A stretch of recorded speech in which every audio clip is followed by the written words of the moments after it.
ইরানের রাজধানী তেহরান সহ দেশটির বহু শহরে শনিবার সকাল থেকে আকস্মিক মুহুর্মুহু হামলা শুরু করেছে ইসরায়েল ও যুক্তরাষ্ট্র। দেশ দুইটির যৌথ হামলায় ইরানের সর্বোচ্চ নেতা আয়াতুল্লাহ আলী খামেনি নিহত হয়েছেন। সেই সঙ্গে শাহাদাত বরণ করেছেন ইরানের শীর্ষ আরও অনেক নেতা ও কমান্ডার। এমন পরিস্থিতির মধ্যে চাঞ্চল্যকর রিপোর্ট প্রকাশ করেছে প্রভাবশালী মার্কিন সংবাদ মাধ্যম দ্য ওয়াশিংটন পোস্ট এবং বার্তা সংস্থা রয়টার্স। প্রতিবেদনে বলা হয়েছে, ইরানে হামলা শুরুর নেপথ্যে রয়েছে ইসরায়েল ও সৌদি আরব। দেশ দুইটির চাপেই ইরানে হামলা শুরু হয়েছে বলে রিপোর্টে বলা হয়েছে। রয়টার্স বলছে, ইরানে হামলা না করার জন্য সৌদি যুবরাজ প্রকাশ্যে কূটনীতিকে সমর্থন দিতেন এবং বলতেন তেহরানে হামলা চালানোর জন্য সৌদির ভূখণ্ড ব্যবহার করা যাবে না। কিন্তু মার্কিন প্রেসিডেন্ট ডোনাল্ড ট্রাম্পের সাথে কথা বলার সময় ইরানে হামলা নিয়ে ভিন্ন কথা বলতেন সৌদি যুবরাজ। তিনি ট্রাম্পকে সতর্ক করতেন, ইরানে হামলা চালাতে যুক্তরাষ্ট্র পদক্ষেপ না নিলে পরিণতি খারাপ হবে।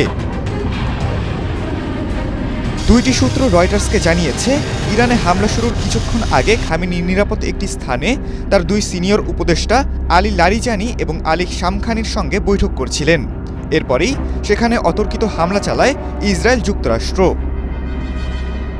এদিকে ওয়াশিংটন পোস্ট তেহরানে হামলা ইস্যুতে সৌদি ও ইসরায়েলের একই অবস্থানের জন্য তাদেরকে মধ্যপ্রাচ্যের অস্বাভাবিক মার্কিন মিত্র জোট হিসেবে উল্লেখ করেছে।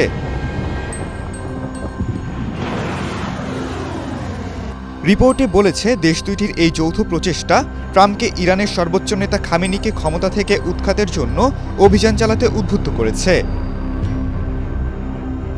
রিপোর্টে আরও বলা হয়েছে, ইসরায়েল সৌদির চাপেই ট্রাম্প ইরানে হামলা শুরু করেছে। ইরানে হামলা শুরু করার জন্য ট্রাম্পের সঙ্গে একাধিকবার কথা বলেছেন সৌদি যুবরাজ, অথচ প্রকাশ্যে তিনি ভিন্ন কথা বলতেন। যুবরাজ সালমান ইরানের প্রেসিডেন্ট মাসুদ পেজেশকিয়ানকে বলেছিলেন, তেহরানে হামলার জন্য সৌদি আরব তার আকাশসীমা বা ভূখণ্ড ব্যবহার করতে দেবে না। অন্যদিকে মার্কিন কর্মকর্তাদের যুবরাজ বলতেন, মধ্যপ্রাচ্যে ওয়াশিংটন যদি তাদের উল্লেখযোগ্য সামরিক শক্তি ব্যবহার না করে, তাহলে ইরান আরও শক্তিশালী এবং বিপজ্জনক হয়ে উঠবে। খালিদুল ইসলাম তানভীর, এটিএন বাংলা।